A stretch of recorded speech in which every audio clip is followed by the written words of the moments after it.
Hello guys. तो कैसे हैं आप लोग। कल क्वेश्चन करा रहे थे एसएससी जीडी का फर्स्ट शिफ्ट 2024 का 20 फरवरी का। तो अचानक से मेरे फ़ोन का बैटरी चला गया। तो क्वेश्चन का आंसर तो हालांकि आ ही गया था, बट वो पूरा डिलीवर नहीं हो पाया इस वीडियो में। तो चलिए, बचा हुआ 8 क्वेश्चन जो है आज हम सॉल्व करने का काम करेंगे। ठीक है, आइए सॉल्व करते हैं बचा हुआ 8 क्वेश्चन। देखिए, अब यहाँ पे है यहाँ पे है क्या, इसके अंदर का पहले छोटा ब्रैकेट के अंदर का सॉल्व करेंगे। तो ये क्या हो जाएगा, 96 गुने 2 डिवाइड बाई 1/24। 24 से इसको काटेंगे, 24 चौका 96, तो 4 दूनी 8 यहाँ से आ गया। अब क्या करेंगे, इस ब्रैकेट का काम करेंगे। तो 36 गुने 4 डिवाइड में है तो जो भी आएगा पलट जाएगा, तो 1/8 हो जाएगा। तो 4 दूनी 8, 18 दूनी 36, तो यहाँ से 18 बचा, यहाँ 41 है। तो 41 गुने 18 करेंगे, 18 एकम 18 के 8, हाथ में 1, 18 चौक 72, 1 73, 738 हमारे सवाल का जवाब हो जाएगा। ठीक है, आइए अगला सॉल्व करते हैं। देखिए सवाल दिखाते हैं। चक्रवृद्धि ब्याज वार्षिक रूप से संयोजित पर रखी गई है। 10 वर्षों में स्वयं की दुगुनी हो जाती है। वह समय ज्ञात कीजिए जिसमें धनराशि स्वयं की 4 गुनी हो जाएगी। तो बहुत आसान टाइप है, बहुत आसान है। क्या करना है, मतलब एक कोई राशि है, ठीक है, 12 ये 13 नंबर सवाल है। कोई राशि है जो 10 वर्षों में दोगुनी हो जाती है, 1 से 2 हो जाती है, 10 वर्षों में होती है। ठीक है, अब कह रहा है कि 4 गुनी कितने वर्षों में होगी। 4 गुनी ना, 4 गुनी यानी 2 के पावर 2। जब 2 के पावर 2, 4 को हम 2 के पावर 2 लिख सकते हैं, तो इसमें सीधे 2 का गुना कर दीजिए। तो क्या हो जाएगा, 10 गुने 2, ये पावर यहाँ उठ के चला आएगा, तो कितना वर्ष में हो जाएगा, 20 वर्ष। 20 वर्ष में 4 गुनी हो जाएगी। ठीक है, ऑप्शन नंबर क्या है इसका भाई, ए। 53 का ए है ऑप्शन। ठीक है, सॉरी 13 का। आइए 14 नंबर सवाल करते हैं। ये देखिए, यहाँ पे 54 है लेकिन हम मेरे हिसाब से 14 है। 44 आम, 121 केले और 11 सेब को उन्हें कई पंक्तियों में इस प्रकार व्यवस्थित करना है कि प्रत्येक पंक्ति में समान संख्या में फल हो और प्रत्येक पंक्ति में एक प्रकार का फल हो। पंक्ति की न्यूनतम संख्या कितनी होगी। ठीक, ये एलसीएम एचसीएफ का सवाल है। ठीक है, और क्या कह रहा है कि प्रत्येक में न्यूनतम, मतलब एचसीएफ का यहाँ पे बात कर रहा है। तो 44 आम है, 121 केले है और 11 सेब है। तो देखिए, तो 11 चौक 44, 11 11 ये 121, 11 से 11 तो खुद ही डिविजिबल है। तो हमारा एचसीएफ यहाँ से कितना निकल के आ जाएगा, 13 था ना, 14। एचसीएफ कितना निकल के चला आएगा, 11। ठीक है, एचसीएफ हमारा 11 निकल के चला है। लेकिन आगे क्या कह रहा है इस सवाल में कि प्रत्येक पंक्ति में समान संख्या में फल हो और प्रत्येक पंक्ति में एक प्रकार का फल हो। तो पंक्ति में न्यूनतम संख्या क्या कीजिए, जो एचसीएफ जो आया, जो एचसीएफ अभी जो लाए हैं हम, उससे इसमें डिवाइड कीजिए, इसमें डिवाइड कीजिए और इसमें डिवाइड कीजिए। जो भी डिवाइड करके जो रिमाइंडर नहीं, उसको डिविडेंड कोशिएंट जितना आता है, जितना बार में कट के आता है उतना उसको प्लस करेंगे, ऐड करेंगे। ठीक है, तो आइए यहाँ पे कितना है, 44 है, इसको 11 से डिवाइड करेंगे और यहाँ पे ये हो गया। फिर क्या है, दूसरा है 121 डिवाइड बाई 11 करेंगे। तीसरा क्या है, 11 डिवाइड बाई 11। तो 11 से ही 4 बार में जाएगा, 11 से ही 11 बार में जाएगा, 11 से ही 1 बार में जाएगा। 11 11 ये 121। ठीक, 11 11 ये 121। तो क्या हो गया यहाँ पे, 11 चौक 44, 11 एकम 11 और 121 है ना, 121 के लिए। तो 11 से 11 में 11 11 ही 11 दूनी 22, 4 26, 1 27। नहीं, ये सवाल का जवाब नहीं है। अच्छा, इस सवाल को हम लास्ट में देखेंगे। आइए 15 नंबर सवाल करते हैं। ज़रूरी नहीं है कि पूरा सेट में से हर सवाल बन ही जाए, कोई सवाल मेरे से भी छूटता है, थोड़ा मिसमाइंड होता है। आइए अगला सवाल देखते हैं, 55 नंबर सवाल। इसके मेरे हिसाब से 15 नंबर सवाल। एक वर्ष में सपना का औसत मासिक व्यय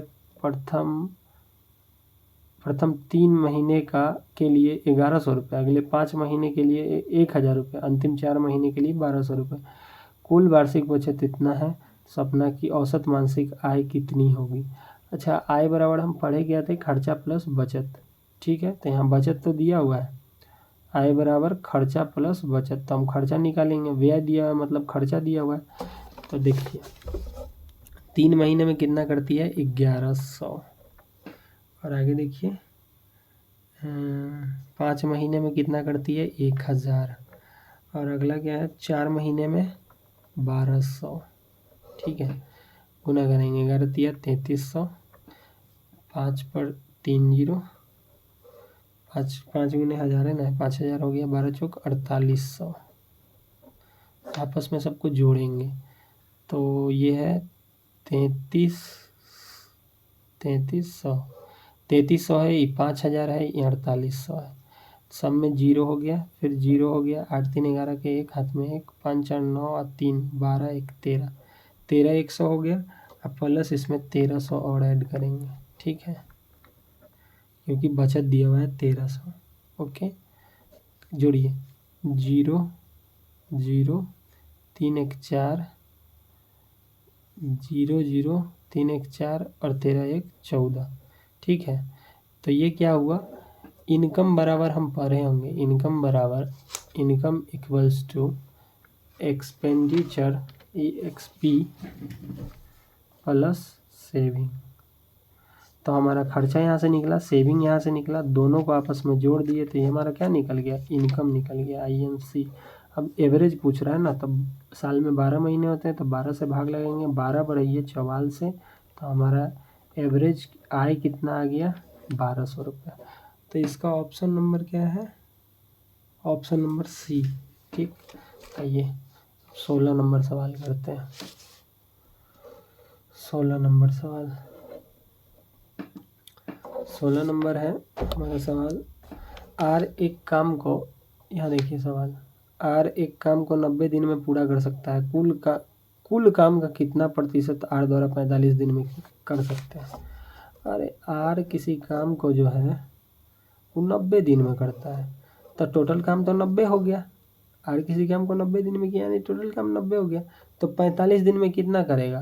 अरे 45 दिन में कितना करेगा, तो इससे 2 से भागा दीजिए। अच्छा देखिए, R जो है 90 दिन में 100% काम करता होगा, 90 दिन में 100% काम करता है, यानी पूरा काम करता है। तो 45 दिन में कितना करेगा,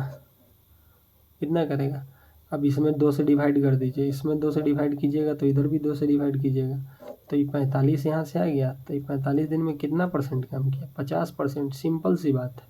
तो 50% हमारे सवाल का जवाब हो जाएगा, ऑप्शन नंबर A।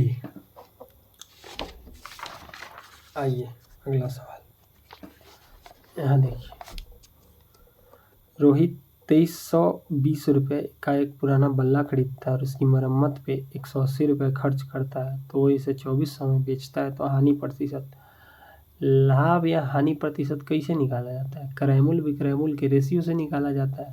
तो क्रयमूल्य विक्रयमूल्य का रेशियो लिख दीजिए। रोहित जो है 2320 रुपये में बल्ला खरीदा है, 180 खर्च किया, ये टोटल हमारा क्रयमूल्य हो जाएगा 2320 प्लस 180 लिखेंगे। तो ये 17 नंबर सवाल है सर, क्या होगा 2320, यहाँ पे हो जाएगा 2320 प्लस 180, इसको जोड़िए, 0 हो जाएगा, 8 2 10 के 0, 3 1 4 1 5, 2500 रुपये टोटल हो गया। और कह रहा है इसको 2400 में बेचता है, ये CP है, और SP क्या हो जाएगा हमारा, कितना है 2400, 2 0 से 2 0 कट गया। अब 25 का सामान 24 में बेच रहा है, तो 1 की हानि हो रही, कितने पे 25 पे इंटू 100, 1/25 4%। हमारे सवाल का क्या हो जाएगा जवाब, हानि हुई, हानि, ठीक। 57 मतलब 17 हो गया।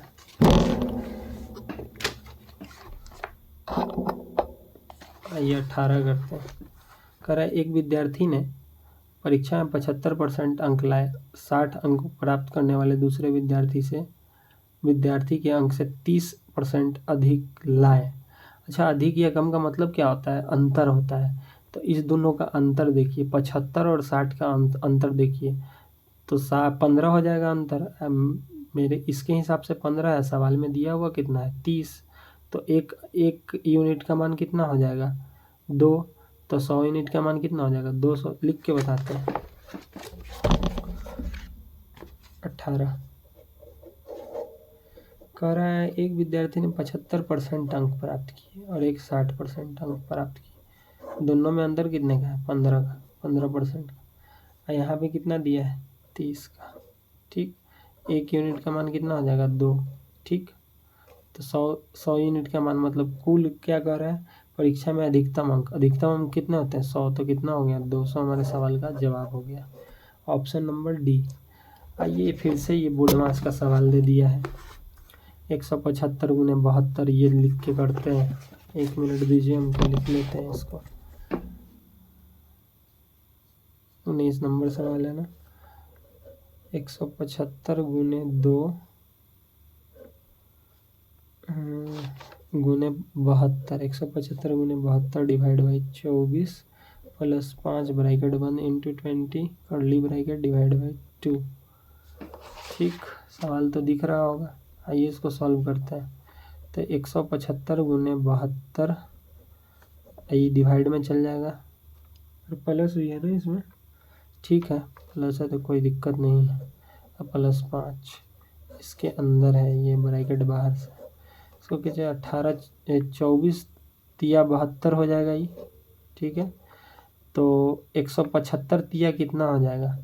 तो 5 तरीका 15 के 5 है, तो मैं 1 17 तिया 51 1 52 हो जाएगा, प्लस 5 57 हो जाएगा, डिवाइड बाई 2 करना है। सॉरी इसको जोड़िए पहले। तो ये कितना हो जाएगा? 500 530 हो जाएगा। अब इसको हटाएंगे तो गुने 2 गुने 20 हो जाएगा। इसको हटाएंगे तो डिवाइड में ही चला जाएगा 1/2। इससे इसको 10 बार में काटेंगे तो हमारे सवाल का जवाब कितना निकल आया? 5300। ये हमारे सवाल का जवाब है। आइए अगला सवाल 60 नंबर है, मतलब 20 नंबर, ये लास्ट सवाल है। कह रहा है एक परीक्षा में उपस्थित होने वाले विद्यार्थियों की कुल संख्या में से 93% उत्तीर्ण हुए और 93% उत्तीर्ण हुए।